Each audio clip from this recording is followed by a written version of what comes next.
Welcome. It gives me great pleasure to introduce our next speaker, Pat Gelsinger. Pat is the CEO of VMware, and VMware is the company that I'm with.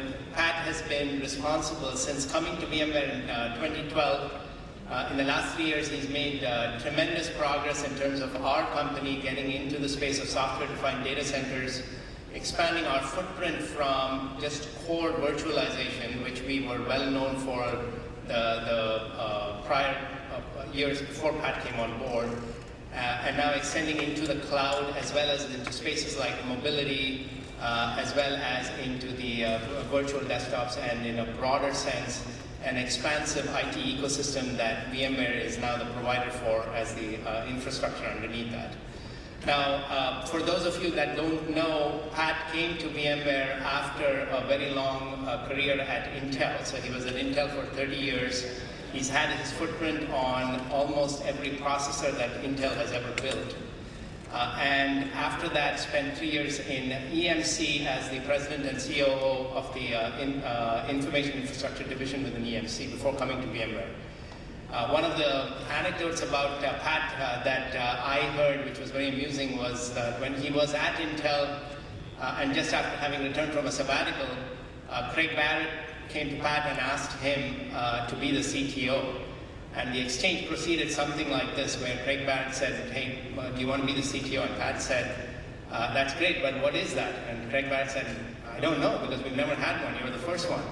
So he kind of gave Pat a homework assignment. Pat went, researched this, exactly found out what it is to become a CTO, and has been has been the youngest first CTO for Intel, and then the rest of that is legend. I, on a personal basis, have had the good fortune of interacting with Pat closely, and have been really fascinated by seeing a person here who, to my knowledge, is knows how to balance his time better than anybody else that I know. He has done a phenomenal job of managing between both work as well as his personal life. But at work, I can tell you that he has more capacity to multitask than I have ever seen anybody else do. I mean, one of my goals in life has been to wake up in the morning at 4 or 3:30 and be the first one on email. And I can tell you that sometimes I've managed to be the second one on email, but Pat is always ahead of me. So with that, without further ado, it gives me great pleasure to welcome our next speaker, CEO of VMware, Patrick Gelsinger.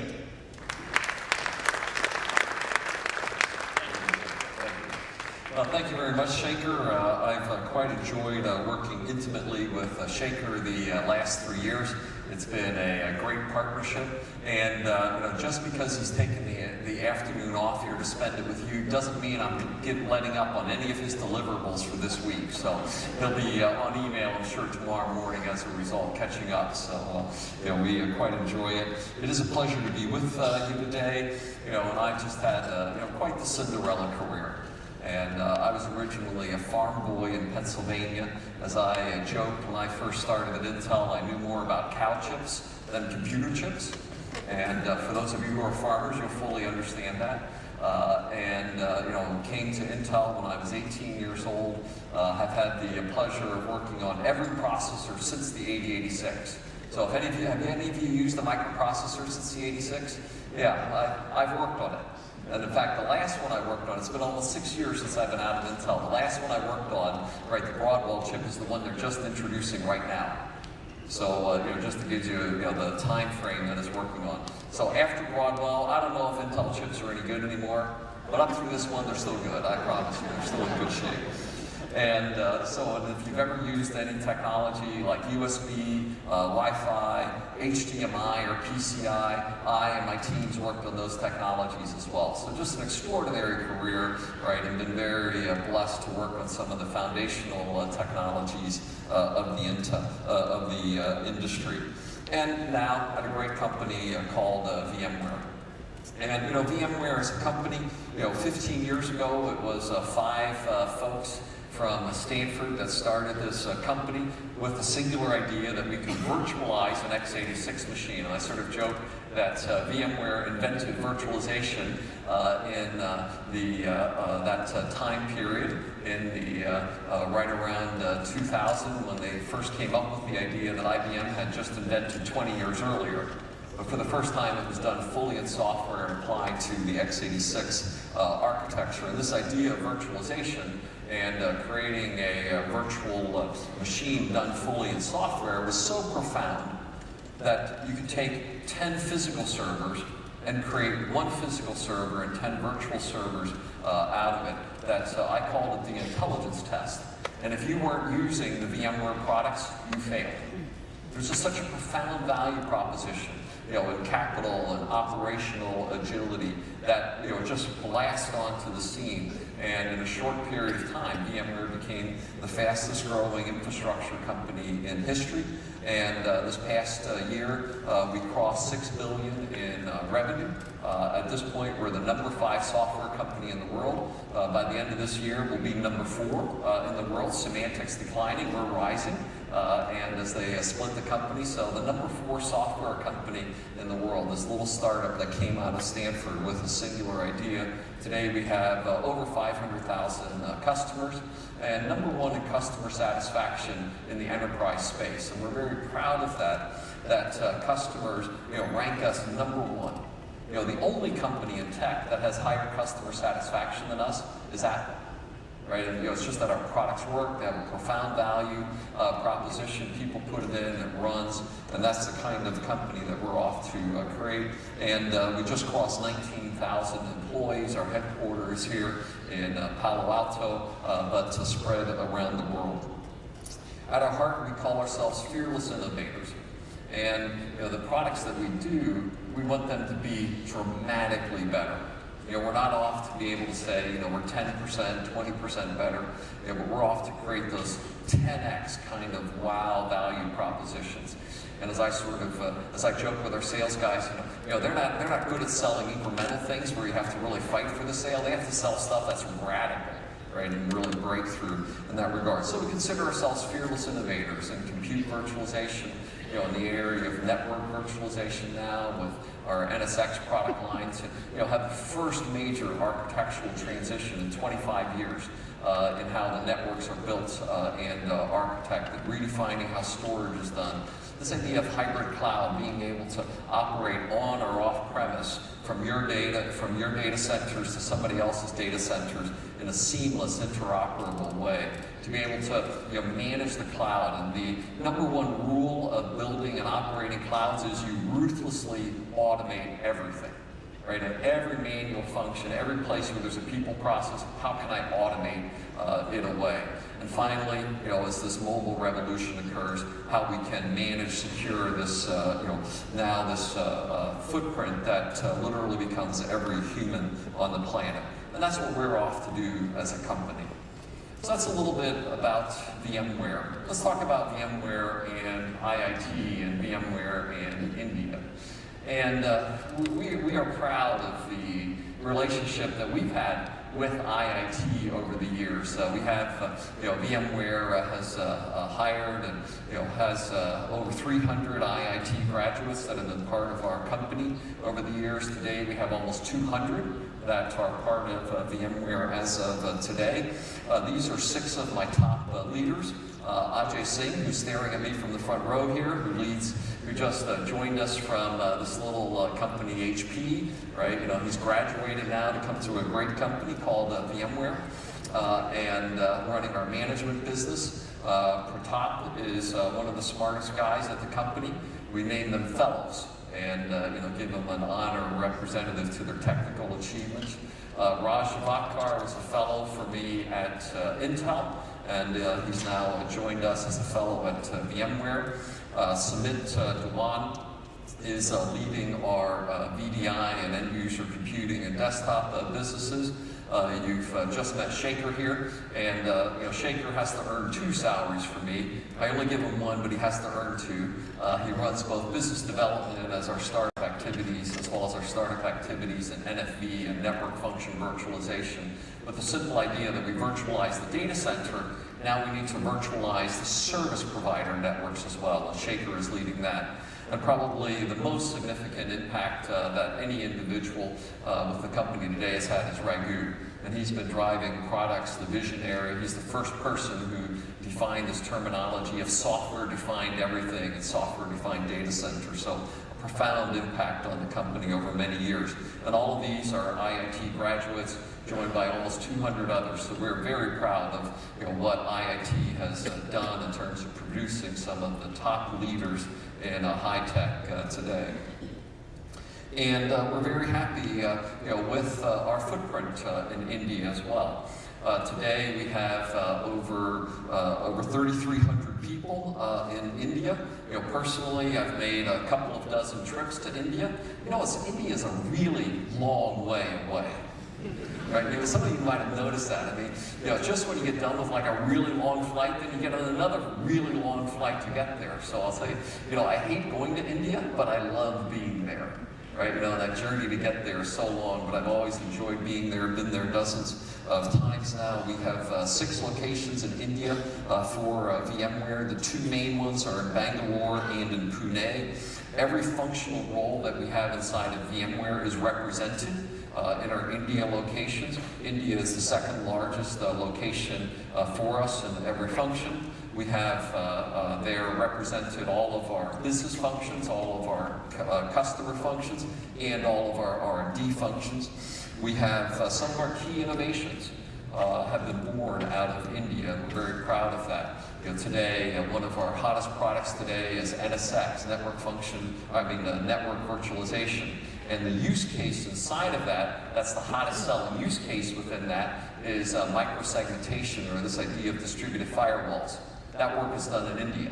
It comes out of our Bangalore and our Pune facilities. So we're very proud not just to take advantage of the skills of India, but also the innovations that have come out of our India location. The pictures that you saw up here, we just opened a new site there, a 438,000 square foot facility, 120 million plus dollars invested in it, and I was there for the site opening in grand traditional Indian style. We were very happy to open the new facility there, and this is just a demonstration of our continuing commitment to India and the great potential that we see there.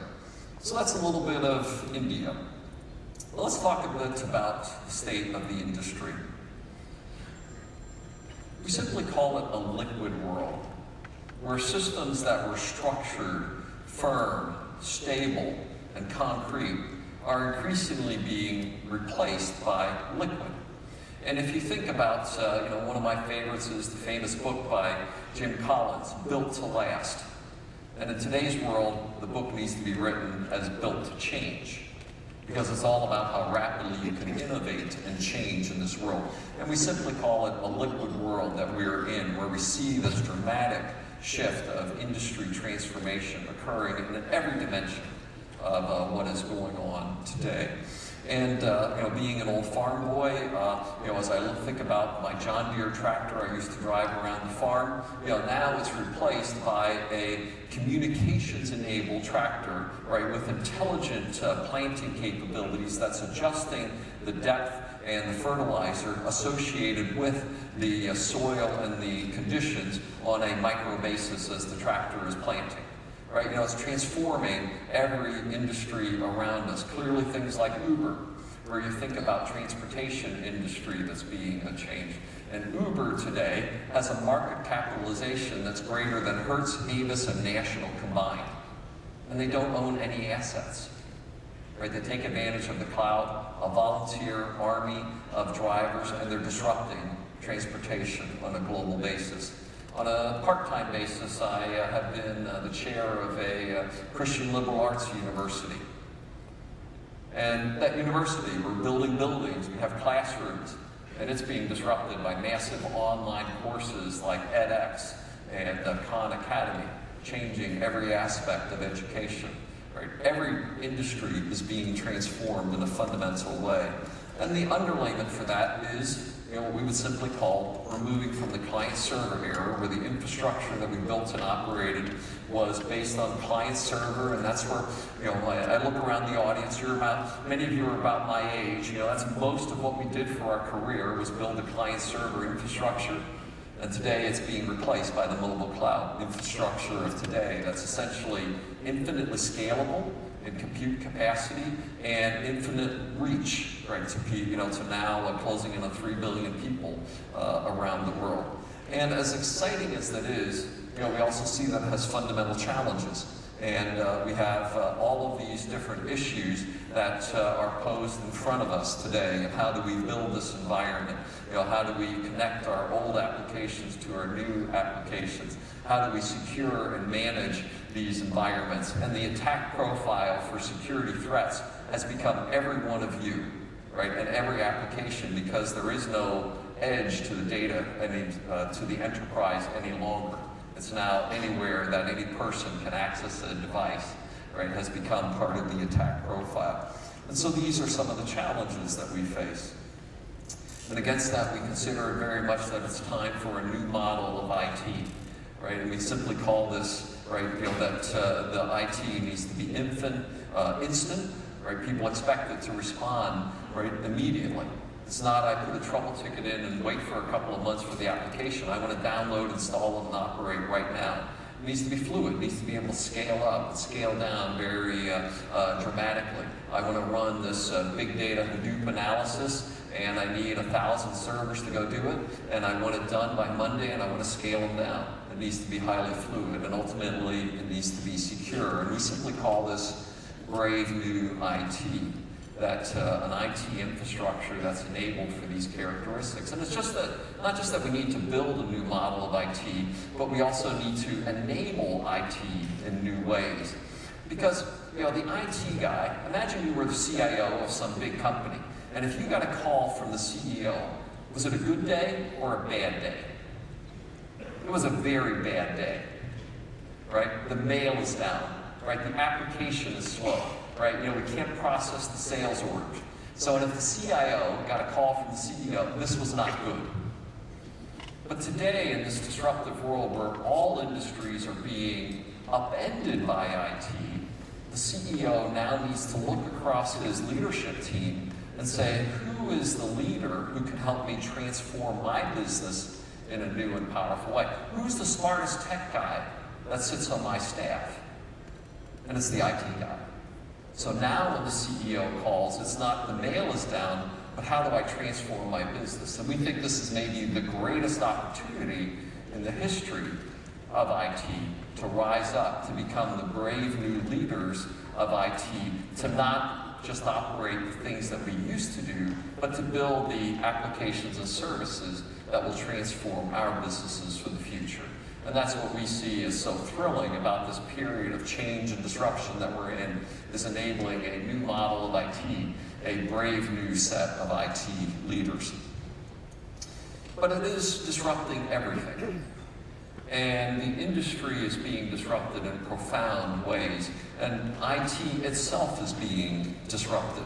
And as we think about this, there was a recent study done by a business school that estimates that over the next 10 years, 40% of all S&P 500 companies will disappear.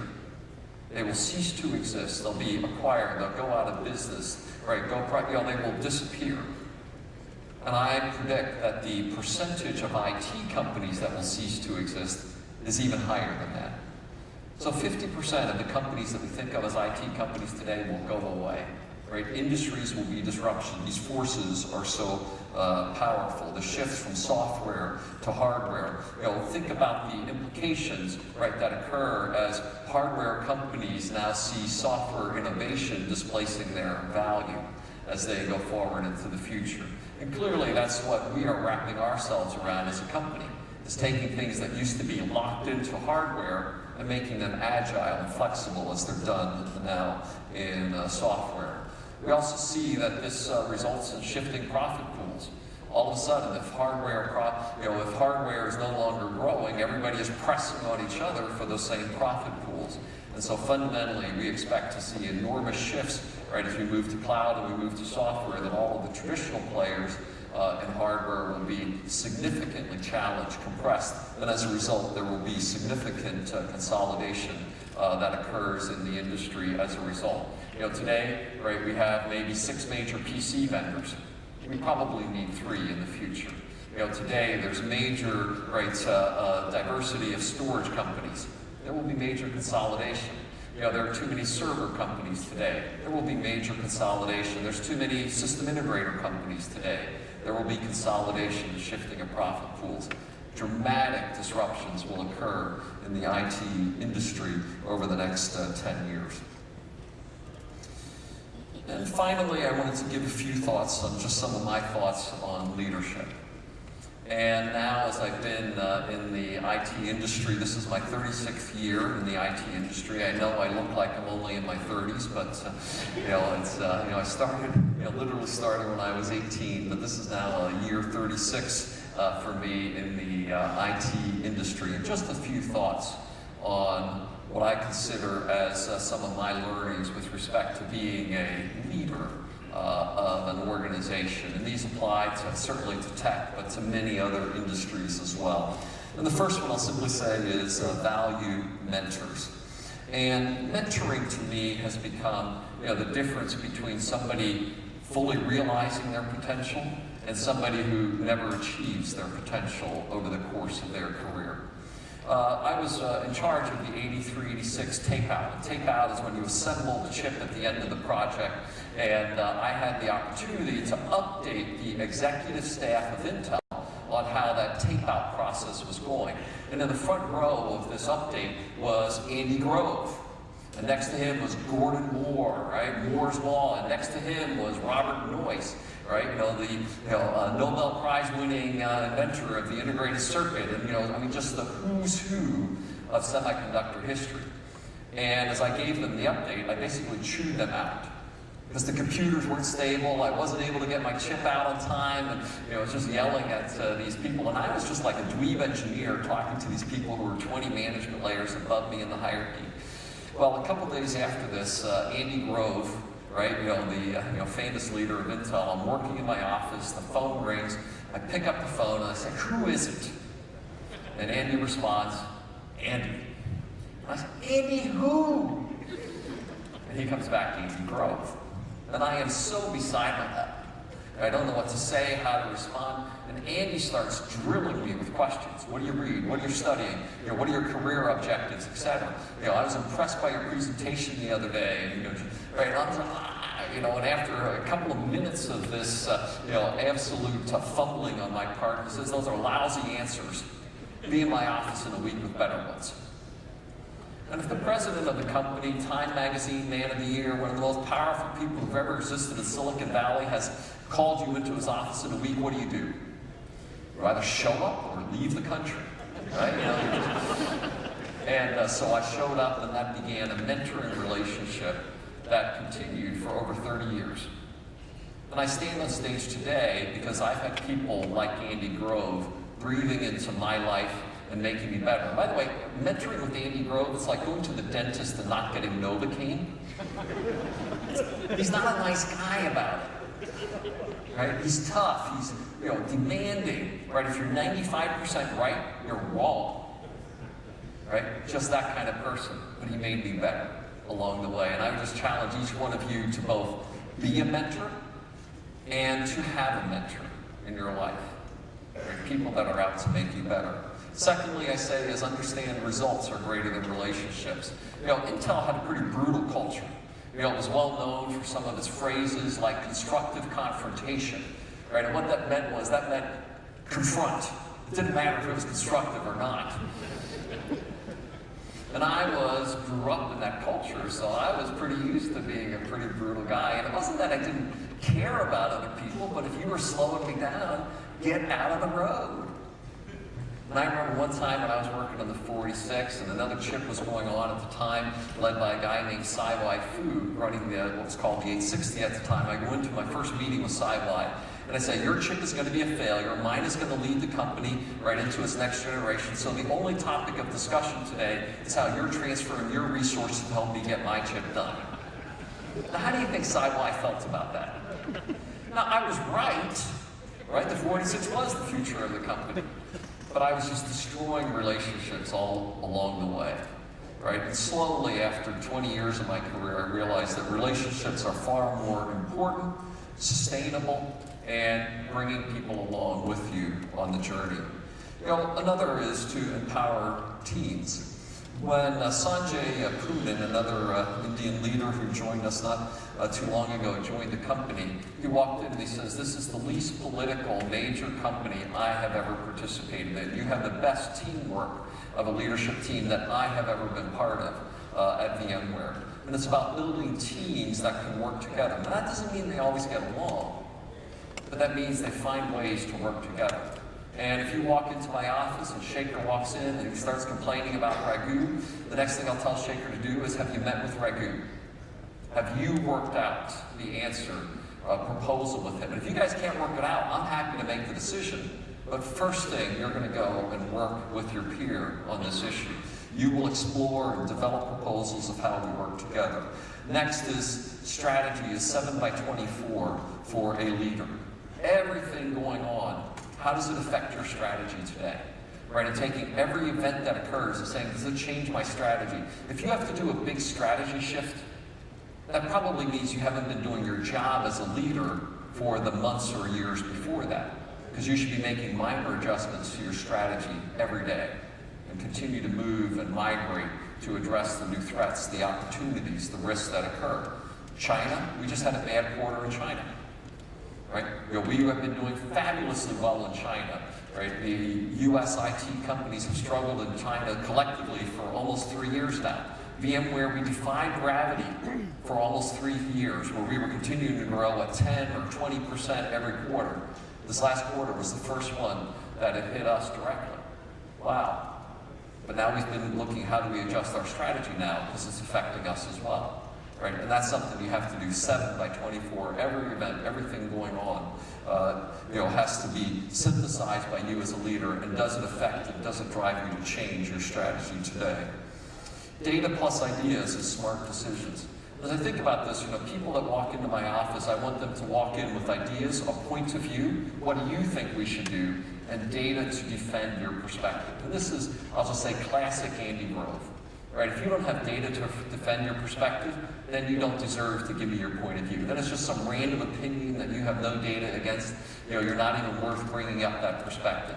Walk in with an opinion and data, and that allows us to come to good decisions. It doesn't mean you're right, but boy, now you're bringing value to the leadership team, to all of us as we're struggling with what is the right thing to do in this case. And teams look for their leaders to simply be all in. And the difference of you being able to represent to your teams, your people that are looking to you for leadership, that you're all in, means that you're expecting them to be all in as well. We had a sales kickoff earlier this year, and I created a slide for that sales kickoff that showed my travel for the last year and how many customers I visited. So it showed me going from the West Coast to the East Coast, back to the West Coast, Asia to India, back to, and so on, and all that over the course of the year. And in the course of the year, I did 714 customer visits. And I showed that to my sales team, and I said, I'm all in with you. Right? If you need me there for an important sales call, I will be there, and I'm demanding all of my executives and all of their teams to be all in as well, because we collectively are going to be in our customers, meeting with them and engaging with them, being all in. And finally, create a legacy of values. And as a leader, values will be the most lasting thing that you do for any team, organization, or company. And I say it this way, late in Andy Grove's career, he's announced his retirement, he's passing the baton to Craig Barrett. And at this point in his career, I was expecting him to help us with some of these gnarly strategy topics that we were dealing with. And every meeting, all Andy did was talk about values.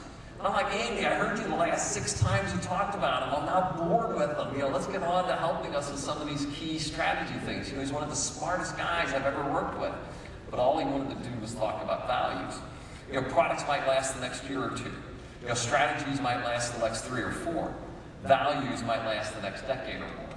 And for him, the most important thing as he finished his time at Intel was, what are the values and how can I better implant those as a leader into my team, my company, and organization. And this is the VMware values, and every company has to think about and understand what are your values, and teams think about those as well. E for us is execution. We get stuff done. Passion. We're excited about these disruptive, innovative technologies that we're doing and what they can do to the industry. Integrity. We want to be above reproach in everything that we do, right? Where the legal line is, we don't even want to be even close to it. We just do the right thing for our customers. And customers is just, to us, it's all about, how can we make customers just love us, our products, and everything that we do. They have a problem, we're there to fix it for them. I had a great experience. Remember when Obama had this Obamacare debacle and the website wasn't scaling? How many of you remember that? Right? What a disaster for his public policy position, for presidential satisfaction, and so on. And on Monday, he declares that within 1 week, we're going to have the website fixed. Okay? So that week, on Wednesday, I get a call from the CIO of United Health Group, who's the prime subcontractor for healthcare.gov.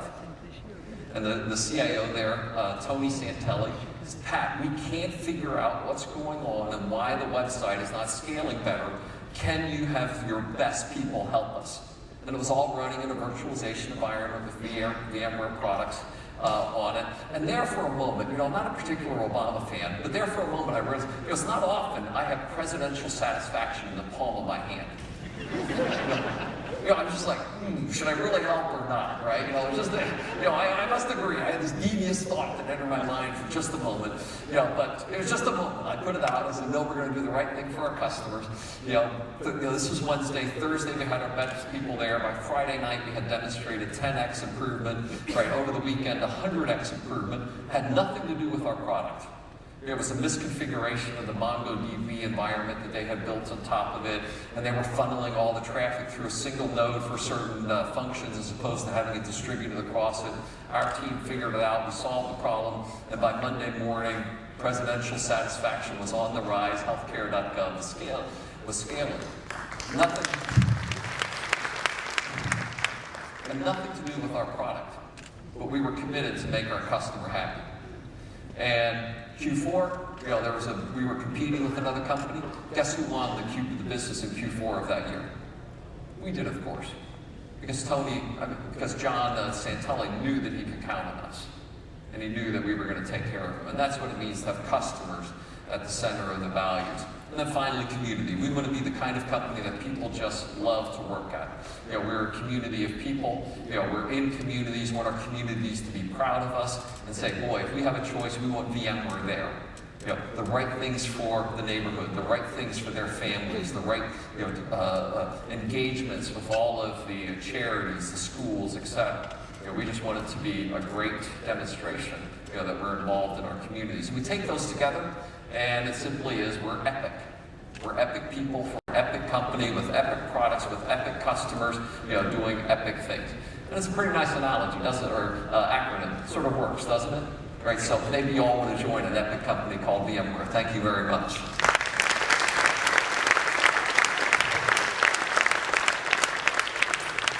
So with that, I think we have 10 minutes or so for Q&A. So feel free to ask questions on anything at all. All right. I'm going to have those questions for you in just a minute. Okay. Great. Thank you so much indeed, Pat. I really appreciate this, ladies and gentlemen. I would like to start off with questions. I've got a lot of them. 2 or 3 of them sounded similar, so I'm going to try and combine them. But really, the big question, from what I can tell here, is could you share with us your vision 5 years out, 10 years out, of the data center of tomorrow, especially when it comes to public versus private clouds? This whole question of how much migration will occur and how much will be public-private. Tell us about it. Sure. The idea, we simply call it what we call a hybrid cloud, right? Where, will always be this interoperation of both private and public. And, we believe private data centers will exist for decades, if not forever. Some of that will be driven by cost, some of that by security, some of it by local government laws, regulations, etc. And then, clearly public clouds are emerging as a, increasing way for people to be able to operate without owning capital or operating it themselves. But when we call it the hybrid cloud, it's about those two working together seamlessly, right? And being able to say, in this particular workload, I want to run that public. Maybe I'll do test and dev in the public cloud, and then I'll be able to seamlessly move it back for production workload, maybe for governance, regulatory, or other reasons. I'll run it on-premise, and creating that framework and that fabric that allows that total flexibility between the two. And that's the cloud world that we are off to build into the future. And create, sort of giving the IT decision makers a knob to decide, in this country, I have to be all private because of their privacy laws. In that country, I don't want to build any data centers there. I want to be all public and just be able to scale rapidly and take advantage of it, as well as creating this fabric of data centers where you get let's move workload here because we have a big project in that area of the world, and create that kind of flexibility. And that vision is one that we're off to drive. And as I mentioned before, it's all about creating this management which ruthlessly automates everything. My favorite cartoon is this picture of a cloud data center, and it has a man and a dog out front, and the dog is there to bite the man if he tries to touch anything. Right? It's all about creating this extreme automation of that environment, because people can't keep up, they can't scale to that level, they can only deal with the exceptions. So if I could just a follow-up question on that, because it asked about what percentage of that might go in. Maybe put it in, I know you run a public company, but what do you think 5-10 years from now? What percentage of your business will go to public versus private clouds? Yeah, and today, if you look at IDC data today and different analysts today, we're somewhere 5-6% of workloads are in the public cloud, which means 95% is in the private cloud. And analyst estimations would be by 2020, that's like 25% public, right, which says 75% private, right, at that level. And I think you probably get to a steady state in the 50-50 range, is sort of what I would expect as we go forward. And that's sort of what we're expecting, right, 50-50 is sort of the steady state of public, private, and hybrid. But when you get there, the ability to move things around, scale, it's just going to be fabulous. Just the flexibility to move back and forth. Perfect. So, a totally different question. We were talking backstage about you started out in the chip business a long time in Intel, and then you moved over to VMware, and then, of course, to EMC and then VMware. So, in some way, and you said you moved to the software industry, later on after that hardware business. Tell us what you found as a difference. What was the biggest differences you felt as CEO coming from running a hardware business to running a software business? Yeah. Both the good and the bad. Yeah. Well, going from Intel to EMC was just traumatic. Right. I went from this highly regimented, factory-driven, execution environment to a systems company, right? That from West Coast to East Coast, we had 7 companies, 7 customers represented almost 60% of our business. To a company where the biggest customer represented maybe 2% of their business. I did more customer visits in the first month of my time at EMC than I had done in the last year at Intel. It was just so dramatically a customer-oriented, a sales-led culture. Just so different in that respect. And being 30 years at Intel, I thought that's the only way companies worked. We always yelled at each other. That's that, And then to go to a company that was very relationship-oriented. Let's take it offline. Let's chat about that a little bit. We're a sales company. We don't want to offend you in any way. It was just so different. And then going from that back to VMware, a software company. Long hair, flip-flops, shorts, bicycles. They have dogs running around the place. It's like, what is this, right? Right? It was just so, in that. But many of the same. And with that, I'll tell you, I just as a leader expanded so significantly because this whole idea of relationships versus results. And EMC really built that into me. Deep customer orientation and what that meant. EMC built that into me. But at VMware, much of this radical disruption, our chips could take 6 years at Intel. Now, we're doing software products that we take from idea to first customer delivery in 3 months. Right? That timeline of execution and that speed of innovation is so much more dramatic. But many of the core disciplines of running a company are exactly the same. What's the schedule? What are the deliverables? What are the indicators for it? And many of those learnings from Intel apply across any environment at all. But I like being back in the West Coast. This is good. Oh, that's good. I assume you also like the software margins. Oh yeah. Software margins. I'll tell you, those Intel margins, when they were in their heyday, that wasn't too bad. Next to software and cocaine, that was the highest margins anywhere in the planet. The software margins, right? No cost of goods, right? End of quarter, we just ship them a key, right? That's it, right? Factories, what's that, right? It's just a printing press of keys. It's really pretty nice business. Well, great, excellent. There's a few more questions here. This is one very much, which competitor do you fear most? Just give us a sense of who do you feel you compete with most, and maybe fear is the wrong word, but whoever you stay up at night for. Yeah, we sort of think about our business, a software-defined data center, virtualize the whole data center. Our number one competitor there has been Microsoft, and I expect 10 years from now it will be Microsoft. In the end-user computing space, we're doing great competing with Citrix and MobileIron and those kind of companies, and Microsoft. And then in the cloud space, it's Microsoft, Amazon, Google are the key people that we compete with there. And of those, Microsoft and Amazon are the biggest competitors for us long-term. And the biggest challenge is clearly the shift to cloud. It's a different business model, a different consumption model, a different way technology is built and operated, changing customer models as well. That is the biggest secular shift across IT by far. Okay. I have a question here from one gentleman who, and I'm going to ask the question exactly as it states, and I'll let you answer it however you'd like to, but it basically says, is it better to fix a big company as a little guy, or quit and do a startup? You got to remember, there's a lot of aspirations in this audience, and they want to know which way to go, and they look at your career and they sort of want to know what you tell them. Well, I've been a big company guy most of my career.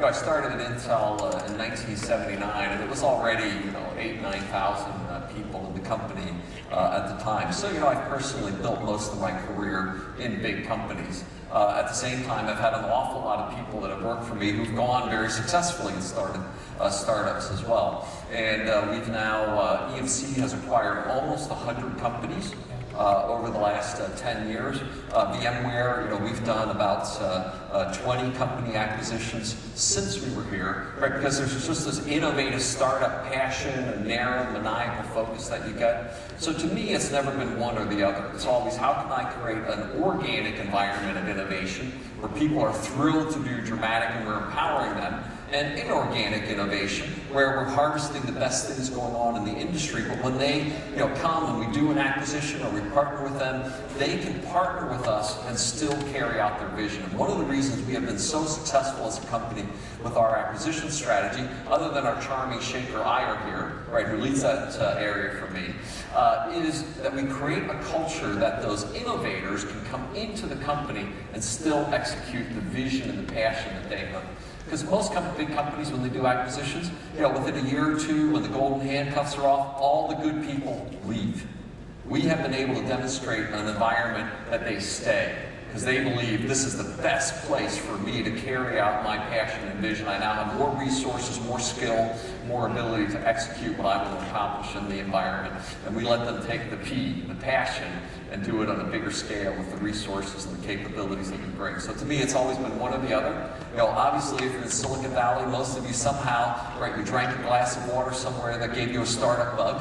Good luck, right? Because 8 out of 10 of you are going to fail miserably. But 1 or 2 are going to succeed in a big way as well. And that's part of this risk-reward that the Valley makes so prevalent. Wonderful. Ladies and gentlemen, please give it up.